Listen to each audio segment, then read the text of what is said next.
Magandang araw. Ngayon ay rereading natin ang tungkol kay Mrs. X. Tungkol sa kanyang relationship. Ngayon, ang unang tanong ay, nawala na ba yung pagmamahal sa akin ng asawa ko? So, tingnan natin sa baraha kung nawala na ba ang pagmamahal sa kanya ng kanyang asawa.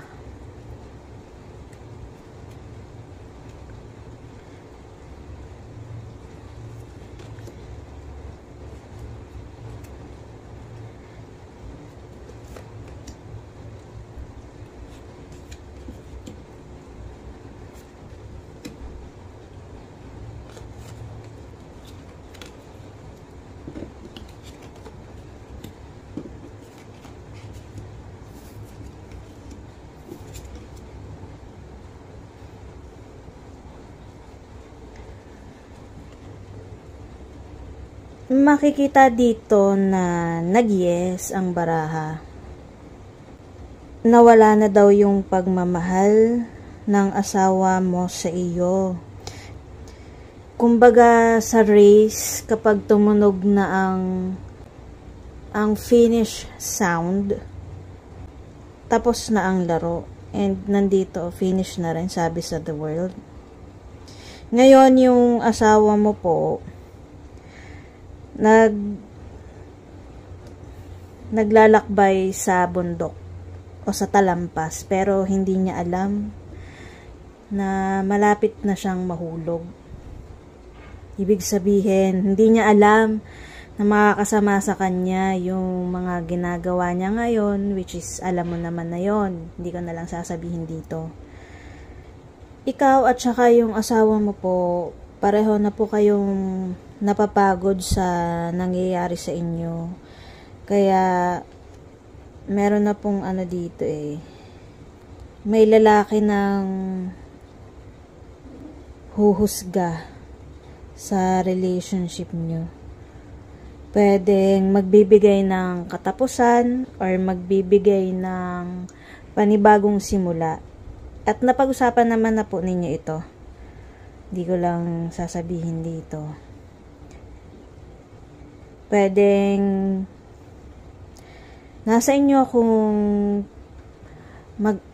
pagagawa nyo pa ng paraan dito sa powerful man na ito.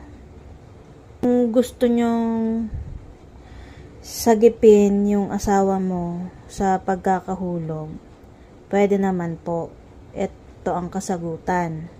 At alam nyo po kung sino ito. Sa ngayon, sa sitwasyon nyo po, tinatawag na kayo for some realization sa buhay. Kasi magulo na po yung relasyon ninyo at nasubok na po ng panahon. Nasubok na. Marami ng tarak ng swords. Mga masasakit na salita, mga backstabbing. Kaya, ayan, yung relationship nyo talagang bagsak na. It's up to you po kung i-finish nyo po yung relationship nyo. Kung magpapatulong pa po kayo para masagip pa yung relationship or kayo na po mismo yung mag-e-end. Nakikita ko po dito na pwede pa naman pong masagip yung relationship. Una, pagod lang tong lalaki, pagod lang din po kayo sa mga nangyayari sa inyo. And parang siya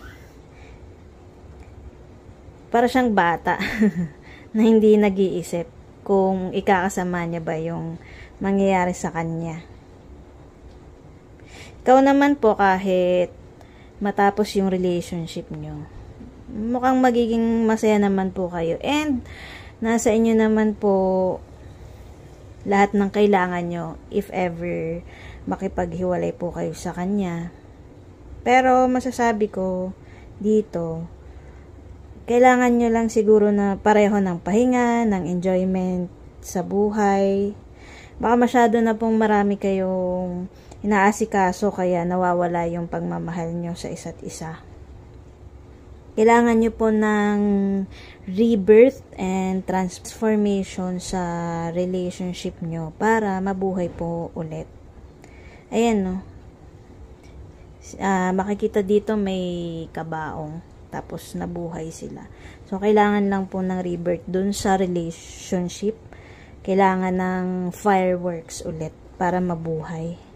At nasa sa inyo rin po yung sagot sa inyong dalawa. Paano po buhayin ulit yung relationship nyong namatay na.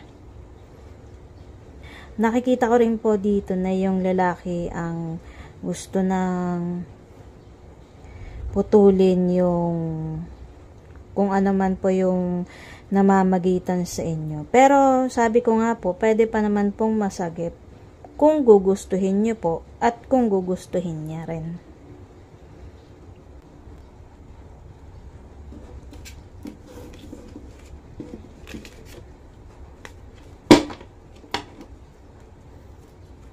Pangalawang tanong, kailan siya titino at mag-focus na lang sa pamilya namin?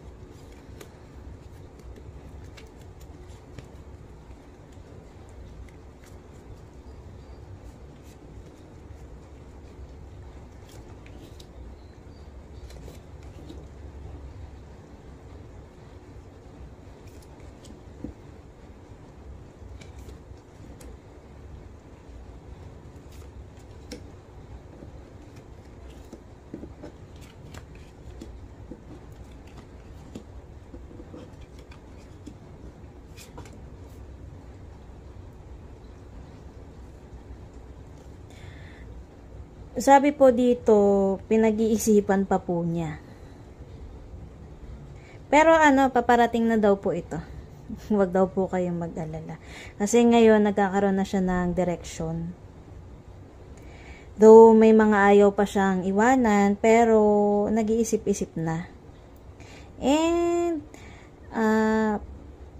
natututunan na niyang maging balance yung emosyon niya. Mag-decide ng tama para sa sarili niya at para sa inyo. Mukhang may bago siyang i-offer sa inyo. Pwedeng magsimula po ulit kayo sa una.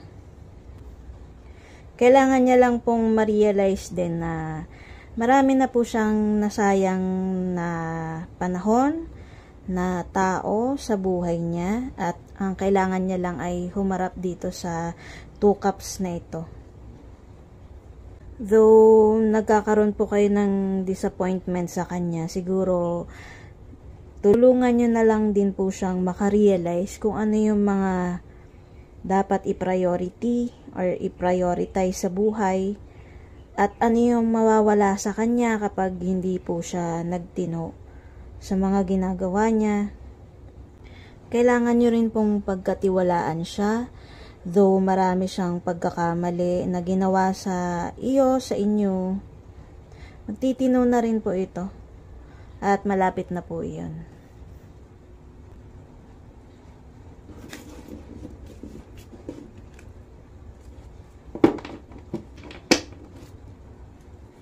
Mahal pa ba ni Mr. X yung Madam X?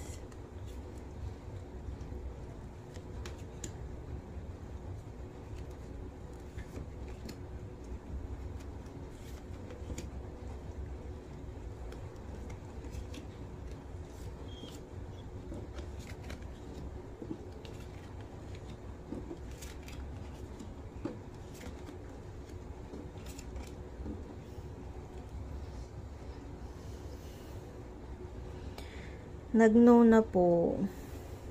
Meron kasi siyang ibang pinupuntahan or ibang priority.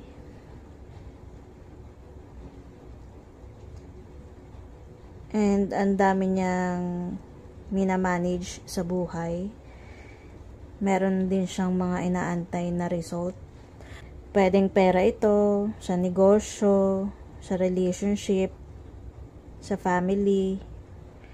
Dami po niyang iniisip eh. Ang dami niyang pinaprioritize. So, kung sa pagmamahal, parang hindi niya po priority ngayon. Kasi ang dami niyang ginagawa, busy siya. Kaya nga po sabi ko sa unang reading, kailangan mabuhay ulit yung relationship. Magkaroon kayo ng time para sa sarili, sa isa't isa. Kasi pag marami pong ginagawa talagang isang tao, nane-neglect po yung relationship sa pamilya at sa mga mahal sa buhay. Ang tinatrabaho niya po kasi yung yaman na pwede niyang ipamana pa sa magiging anak niya at sa saling lahi. Yung hindi lang po ngayon yung prina-prioritize niya. Niisip niya rin yung magiging future ng family niya.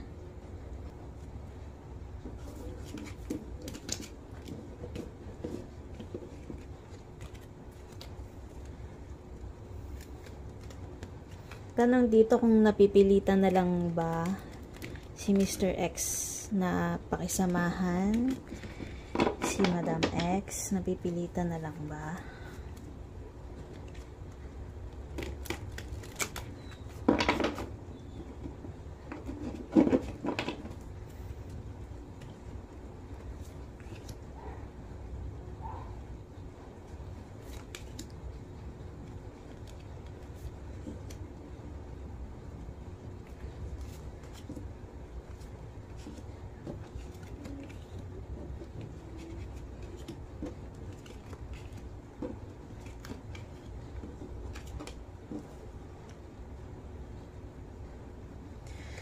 Ang sagot po dito, kung napipilitan ba, hindi naman daw po, hindi naman napipilitan kasi kontento naman po siya sa kung anong meron kayo ngayon. Kasi busy lang po kasi siya, busy sa pagtatrabaho o sa iba pa niyang ginagawa, negosyo, sa mga tao. And marami pa po siyang gustong gawin. Though busy siya ngayon, marami pa siyang gustong simulan. At ngayon, nagtsatsaga po siyang antayin yung mga resulta ng mga ginawa niya. Ang dami pong new beginning dito sa kanya eh. And, ayan, mukha naman po siyang masaya sa kung anong nangyari sa kanya ngayon. Hindi lang po talaga niya ngayon priority talaga yung love. Talagang busy to sa negosyo, sa paggawa ng pera, sa pag-handle ng mga tao. Yun po.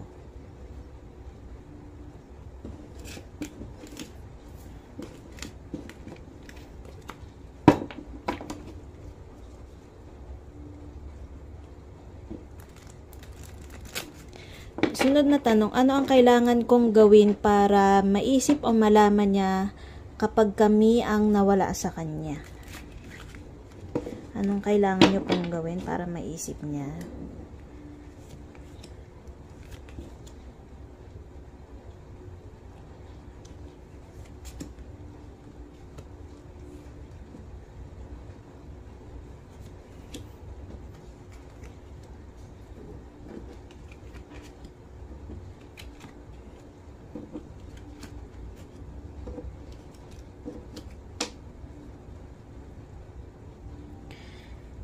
Ang sabi po dito, kailangan nyo daw po ng transformation. Kung sa physical aspect po, ang maganda niyan para maakit mo siya, syempre mag-ayos ka ng sarili mo po, magpaganda ka. Yung parang nung unang nagustuhan ka niya, ganun po yung ipakita nyo ulit sa kanya.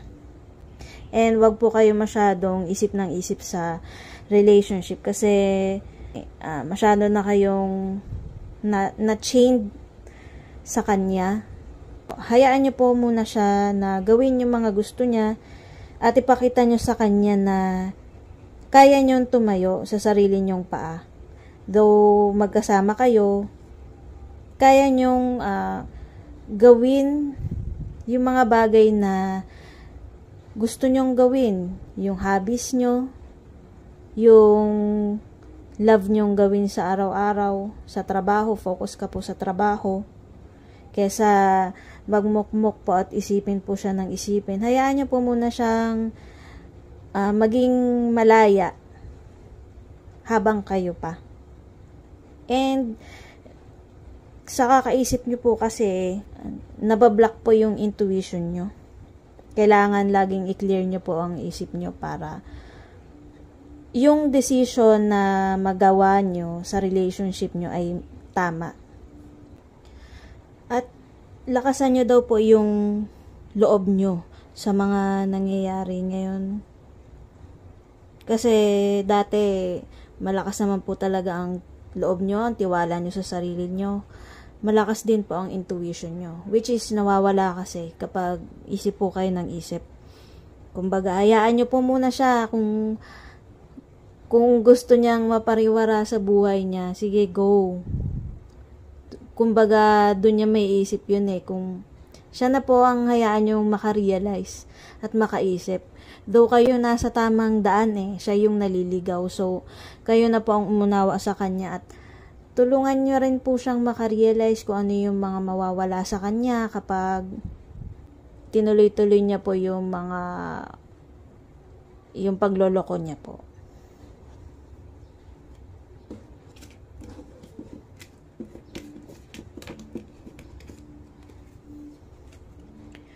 Sunod na tanong, mas makakabuti bang mag-abroad na lang ako? Makakabuti ba mag-abroad na lang si Madam X?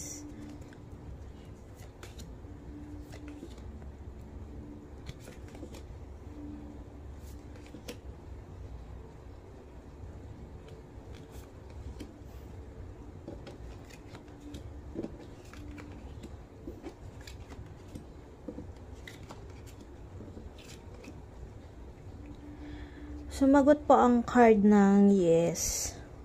Kung ano po yung pangarap nyo, sundin nyo daw po para magkaroon kayo ng transformation. Yan po yung sinasabi ko sa inyo dun sa unang reading na kailangan nyo ng transformation and kailangan nyo daw pong gawin yun para sa sarili nyo at para sa pamilya mo. Para dun ka daw pong magiging masaya and magiging complete and successful. Subukan nyo daw po na gawin yon para sa ikabubuti nyo.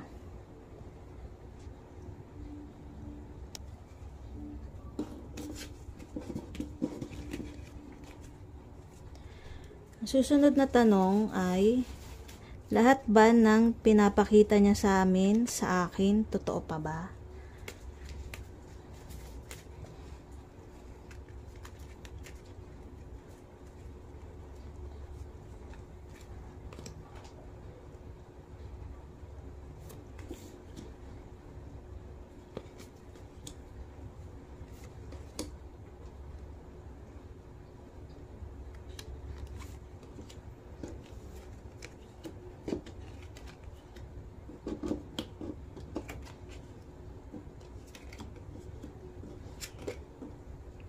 Sumagot po ang barahan ng yes, totoo pa naman daw po.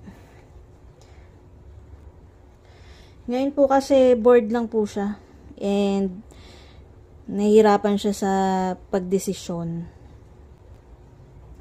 Madami lang po siyang pinagdadaan ng pagsubok.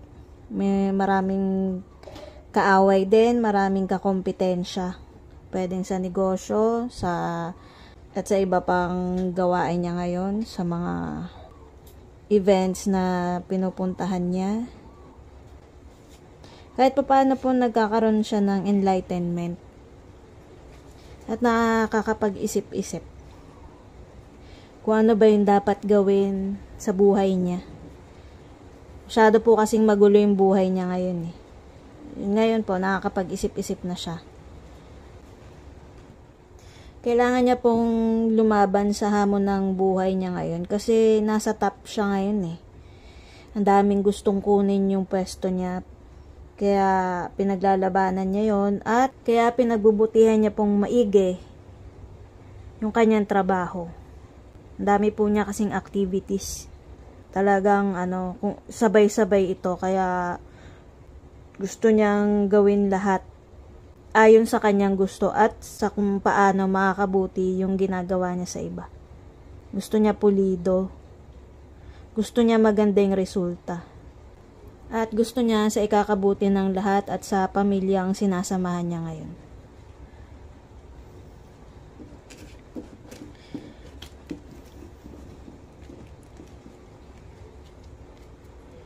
Sunod na tanong po. Aasenso ba ako nang hindi ko siya kasama?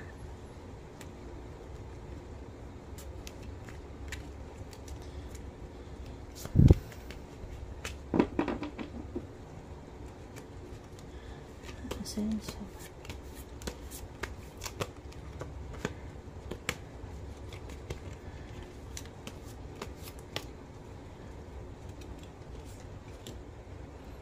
Aasenso ba?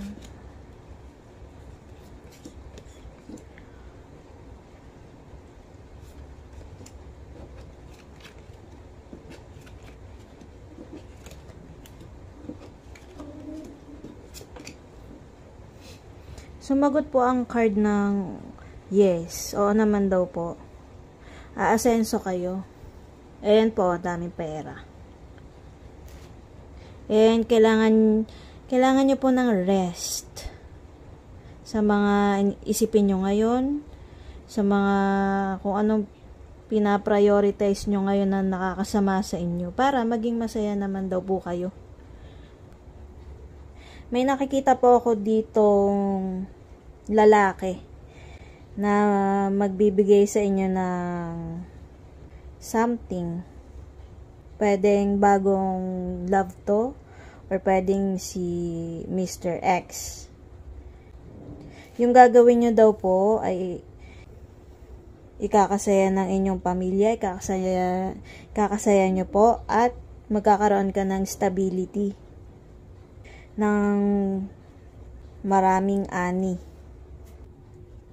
Pinapakita rin po dito na may masaya po kayo kahit wala siya. Ayan po. Nagpa-party-party. And makipag friends po ulit kayo kung may mga friends kayo na hindi nyo na kinikita. Makipag friends po ulit kayo. Kasi nawawala na yung niya yung pakikisalamuha sa ibang tao. Kasi mas pinapriority nyo po yung pag-iisip kay Mr. X. Fruitful naman po yung kakalabasan nung pag nag-solo po kayo. And marami pa kayong papamana sa anak nyo. May bago pa kayong manliligaw. Or pwedeng dahil makikita kanyang successful, liligawan kanya ulit. Kailangan nyo lang po talaga ng pahinga.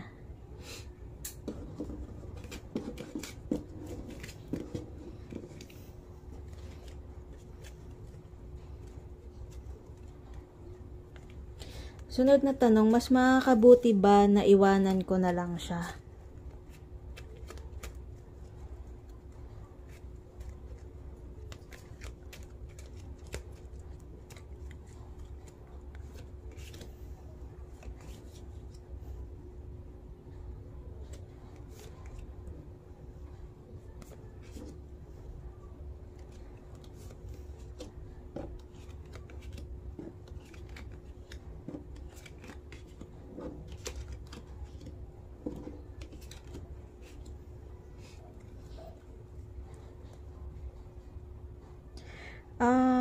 Sumagot po ang cards ng no.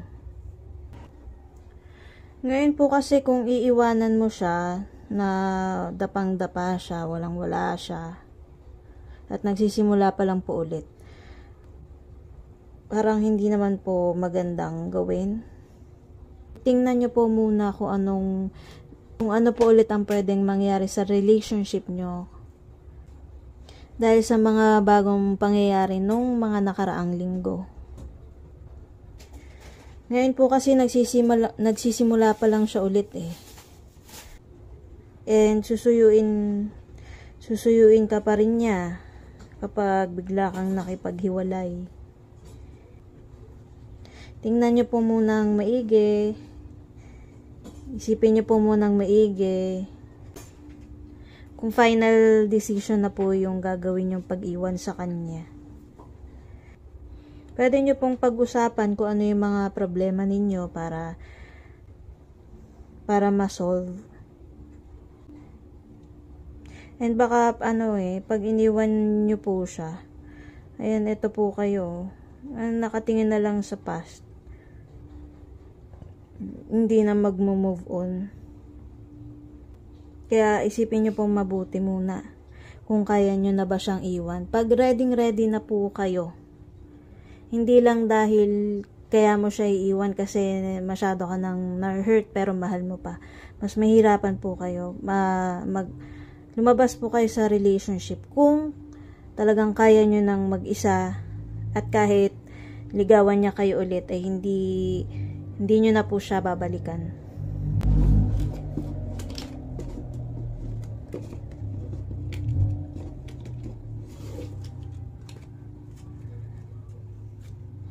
Sunod na tanong po, magiging maayos din ba buhay niya kapag nawala kami sa kanya?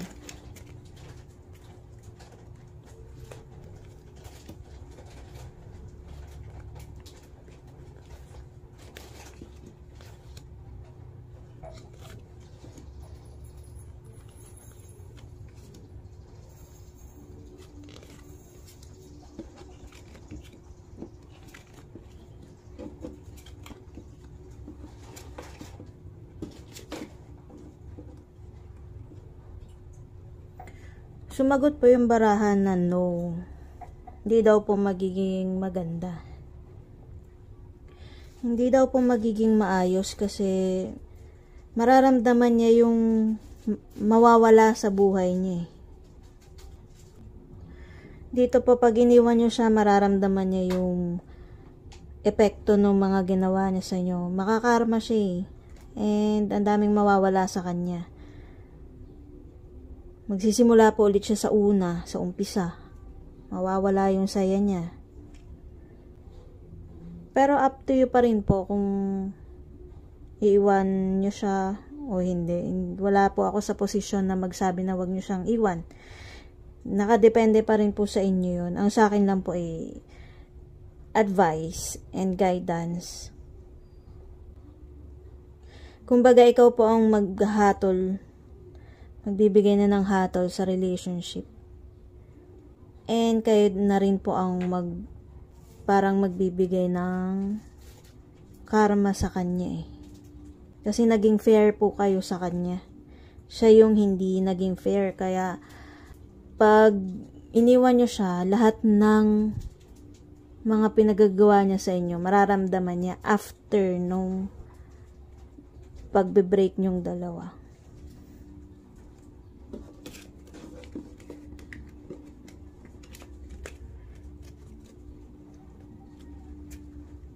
Kung siya magmamanage ng mga negosyo, magiging okay din po ba?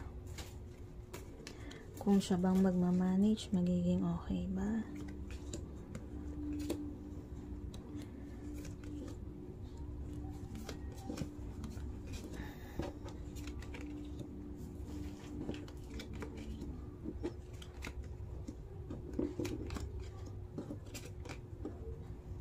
Sumagot po ang barahan ng yes. Magkakapera naman po. And unti-unti pong magkakaroon ulit ng buhay yung negosyo. Magkakaroon ng hope para mabuhay ulit. Ngayon kasi change man siya hindi nagpapa-apekto sa emosyon. Sa kanya, sugod lang siya ng sugod doon sa gusto niyang gawin. Pero sa ngayon po kasi 50-50 pa kung magsusuper okay yung negosyo. Pero nakikita ko po dito, makakabawi na yung negosyo at magkakapera naman.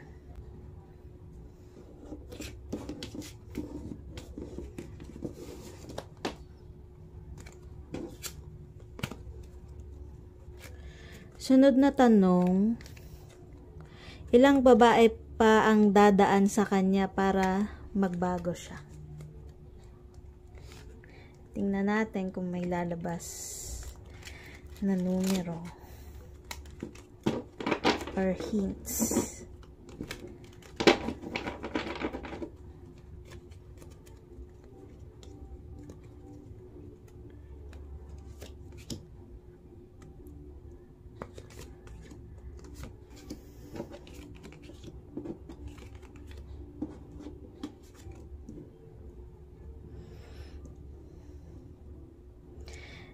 Dito, nakikita ko may dalawa pa eh. May dalawa pa po. Bago siya mag-move on. Dalawang heartbreak pa to. Bago siya umalis dun sa mga pinagagawa niya.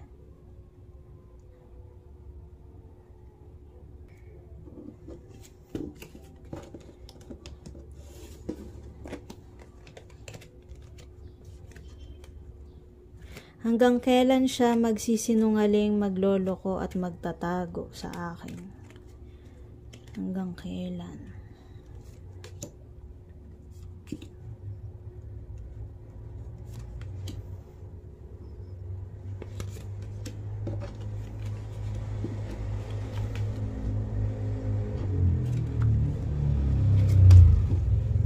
Hindi pa rin po niya alam eh.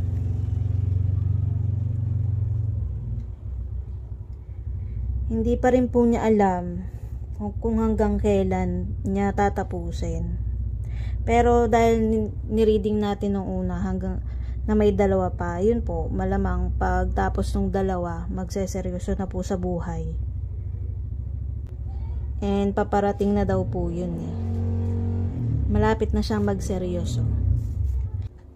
Pero na-realize ko po, 'di ba, ang reading ko nung una ay dalawa pa. Feeling ko yung dalawa na yon, mukhang ikaw po yun at saka yung babae niya ngayon, yung dalawang sinasabi ko kanina. Kasi malapit na po siyang sabi dito, malapit na siyang magbago at tapusin yung ginagawa niya. Pinagpipilian na lang niya kung sino yung pipiliin niya sa dalawa, kung ikaw po ba o yung babae niya. Pero hopefully, kayo po yung piliin niya.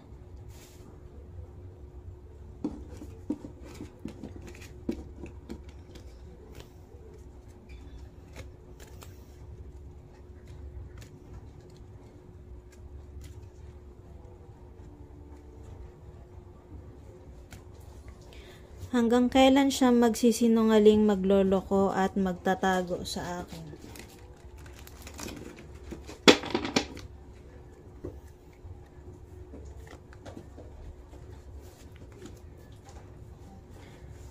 Hanggang kailan?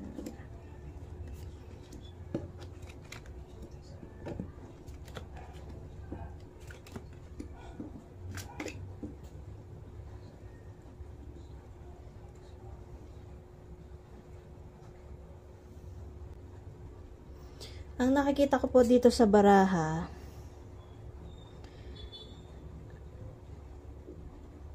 finish na daw po eh. Tapos na siya sa pagsisinungaling. At hindi na daw po siya magsisinungaling kasi ang dami na niyang nasaktan. Masyado na siyang nakasakit. Ngayon, iniisip niya magsimula ulit. Panibagong buhay. Sa ngayon po kasi unti-unti na ulit bumabalik sa kanya kung ano man yung mga gusto niyang gawin. And feeling niya nakokompleto na niya yung mga pangarap niya. Kung sa love po, tapos na siyang magsinungaling. At kagaya nga po ng mga sinabi ko nung una, mas prioritize niya po ngayon yung paggawa ng pera sa trabaho at mga extracurricular activities.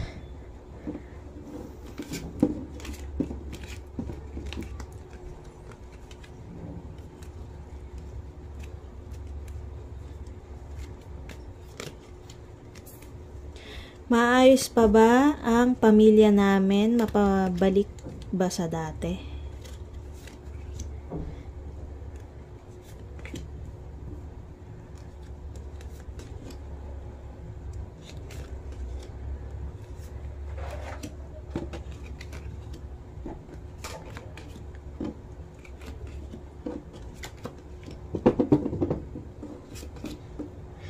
Sabi naman po ang card ng yes. Ayun po, may healing and hope naman po. Kailangan nyo lang talaga pareho magpahinga. Kasi kakatrabaho nyo, hindi nyo na nakikita yung paligid nyo. And ang effect po nun, pareho po kayo nahihirapan. Ayan po, pareho kayo. Yan. Yan, naghihirap po kayo na meron naman pong may hinga ng tulong. Meron naman pong mapapahingahan, pero hindi po kayo naghahanap ng tulong. Hindi po kayo naghahanap ng mapapahingahan. Kayo kasi pareho kayong gawa ng gawa sa mga trabaho at sa mga priorities nyo sa buhay. Nakakalimutan nyo na po yung priorities nyo sa love and relationship.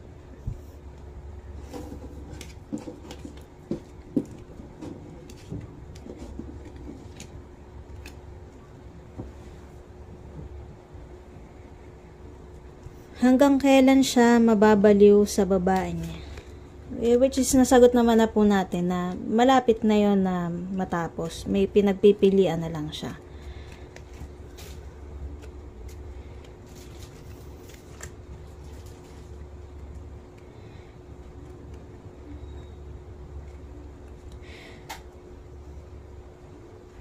Pero sige, sagutin natin. Hanggang kailan siya mababaliw sa babae niya?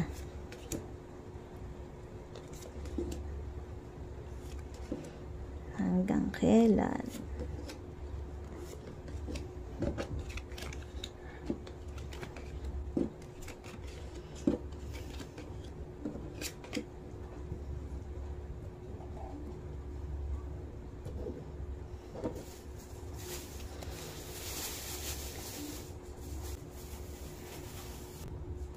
Kung hanggang kailan po, hanggang sa makapili po siya kung sino sa inyong dalawa yung pipiliin niya.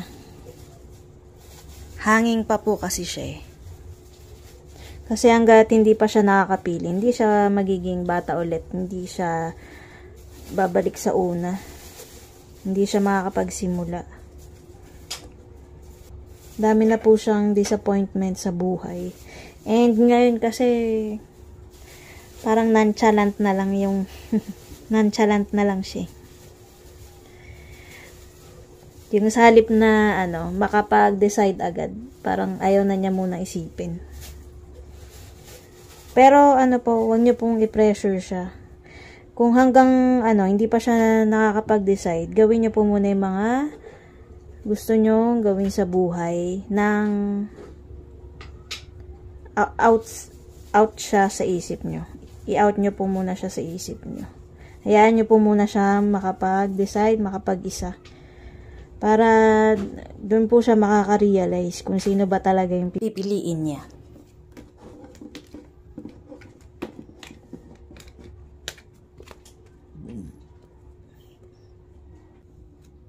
Masaya pa ba siya na kami ang kasama niya o hindi? Though kanina po, nasagot ko na kung napipilitan ba siya, nag-no. Pero sige po, masaya pa ba siya na kami ang kasama niya?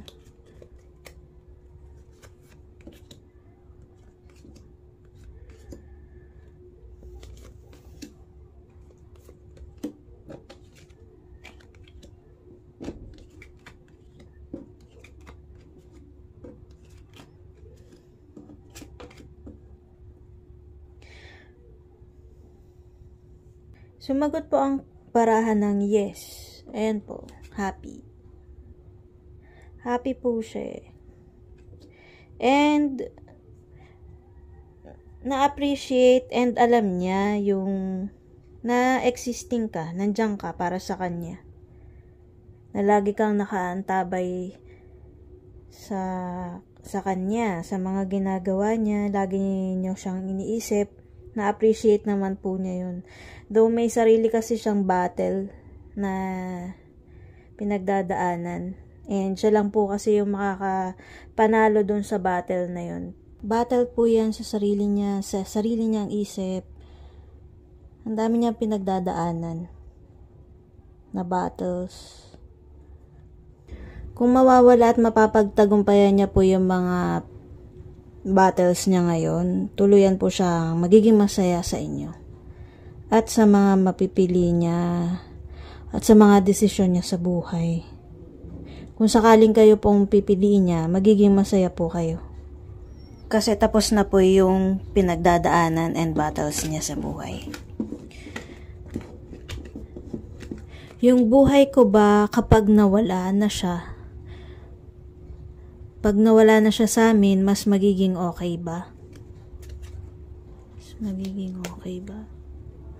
Pero syempre po, yung advice ko po sa inyo, huwag niyo pong gawin kung kunyari mag-suicide kayo. Huwag niyo pong sayangin yung buhay niyo sa kanya at marami pa pong opportunities para sa inyo. Katulad nga po nung nireading ko sa inyo nung bandang simula ng reading ko, may chance kayong maging successful kapag nag-abroad kayo. Kaya huwag niyo pong sayangin yung buhay niyo sa isang tao. Lalo kung hindi naman niya inaalay yung buhay niya sa inyo at hindi niya nakikita yung mga sacrifices mo.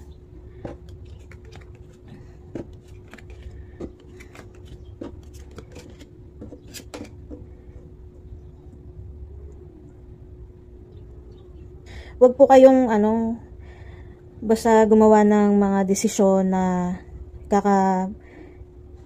kakapahamak nyo, ikakamatay ninyo. Mag-move on na lang po kayo better na mag-move on po kayo sa mga nangyari sa buhay nyo.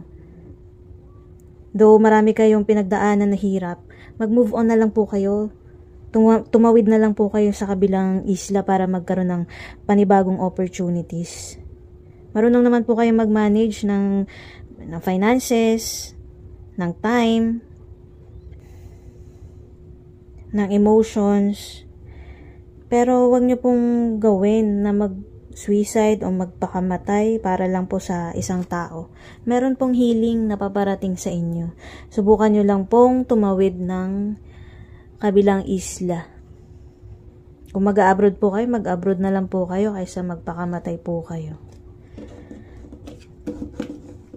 Marami naman pong tutulong sa inyo para mag-heal po kayo.